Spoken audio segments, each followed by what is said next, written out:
then, which Paul is writing to now, is writing to this culture which is high on Greek wisdom and philosophy, and they are very wealthy and extremely promiscuous, yes. And because of their wealth now, they are extremely arrogant. This epistle is being written to people now who are arrogant and don't like to listen to nobody. So Paul now, to counter this situation, he's telling them in the text we just read that all those activities are showing me that you are immature, yes, and it's time for you to put away childish things and become a man. It's time to move from being a boy to becoming a man. Amen. Say boys to men. Boys to men. So I'll submit to you then that this book that he is writing here, to break the mess of this city, he's going to use maturity to break the cycle of hostility towards Christian living, yes, because there is maturity, there is immaturity in the church, but if maturity manifests in the middle of poverty, in the middle of promiscuity, that maturity is going to break the culture and reflect Jesus Christ. The problems that Paul is going to address are all problems of immaturity, yes. In his arguments, this book is written so well, yes. He's putting away childish things so that this church can stop speaking like a child, understanding like a child, and now become a man. Say it's time for us to mature. So it's time now for this church to move from being a boy to becoming a man, yes. And we're going to look at God's intention to us. It is God's intention that as believers we mature, yes. Because in this presentation now, men are going to represent maturity, and the term boy will represent immaturity. Say boys to men. Boys to men. So in Genesis 1, when God creates man in his image, and he says, let us make man in our image and in our likeness, the job of man, we are shown here, is to be a reflection of God in the earth. Man was not meant to be a reflection of the environment he is in, but he was meant to reflect the God in him to the environment he is in. So if you are born poor and born in a poor environment, you are not meant to reflect poverty. You are meant to reflect God to your environment and change your environment through faith in God, because men bring their environment under their feet, but boys get controlled by circumstances. It's time to take control of your environment, because a man takes his environment and puts it under his feet. Say, I'm taking control. Yes.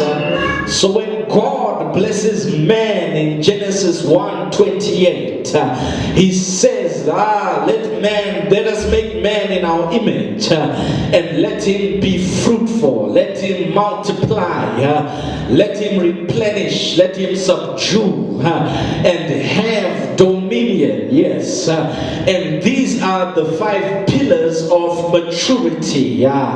These are 5 pillars of what makes a man a man. Say, I am a man of God. Say, I am mature. So the first pillar is that a man is fruitful, but boys are unfruitful. Yes. The second pillar is that a man multiplies, a man increases, a man grows, a man mentors. But boys are always restricted. Yes. A man replenishes. That means a man goes global. But boys are always local minded. A man subdues time, which means a man is always generational and long term. But immaturity always thinks in short term and never leaves an inheritance. I've come to tell every one of you in here, before you die, you've got to leave an inheritance for your children. Yes, you're not just called to be here and blast all the money. You've got to leave an inheritance. I feel God already, because men leave an inheritance, but boys are short term. A good man leaves an inheritance for his children's children. But I heard the prodigal son, he was just a boy. He didn't leave, he took the inheritance from a man and went to a far country and he spent it all because he was still a boy. He couldn't handle the issues of manhood. He was still immature. He wasn't ready for the money. I get scared sometimes. Hold on, I'll call you now. I get scared sometimes when I see African leaders who are still boys saying, give us everything, give us the land, give us the mines, but you're still a boy. You're not yet a man. You don't know how to manage. That's why the term management has men in the front, because a man can manage. I feel God pushing me here. Baby, if I marry you, you're marrying a man who can manage. I can manage the house. I can manage the pressure. I can manage you. I feel God saying somebody in here has to move from being a boy to a man. Manage your house. Manage your life. I'm looking for men who can manage, but a boy mismanages. A boy, my God, I feel God pushing me here. A boy can't manage a relationship. He has girls everywhere. A boy can't manage anything. Then God is looking for men who can manage what God has given them. Shout, I am moving.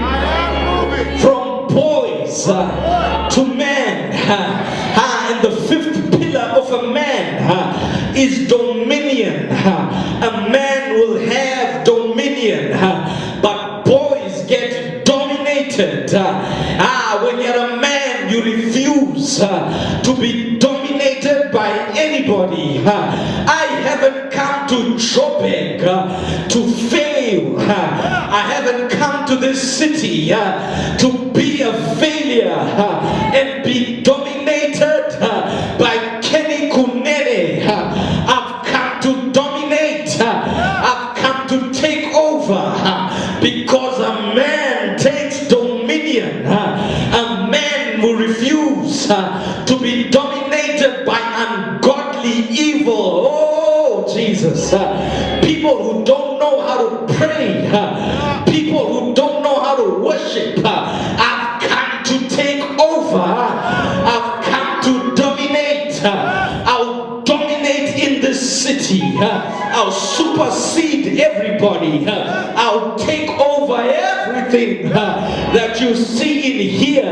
I have dominion. I'm a man and I'm not a boy. Boys get dominated.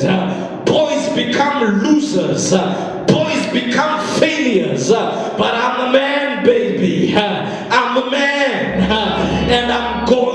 to dominate this year. Shout, I'm going to dominate.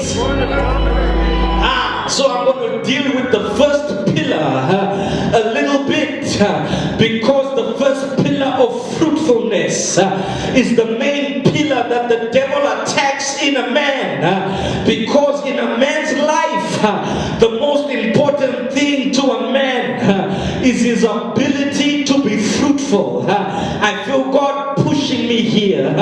The most important value in a man's life is his ability to be productive. Productivity is something of economic value. Every man in the journey of life has to look deep down inside of himself and bring out something that can be traded for money.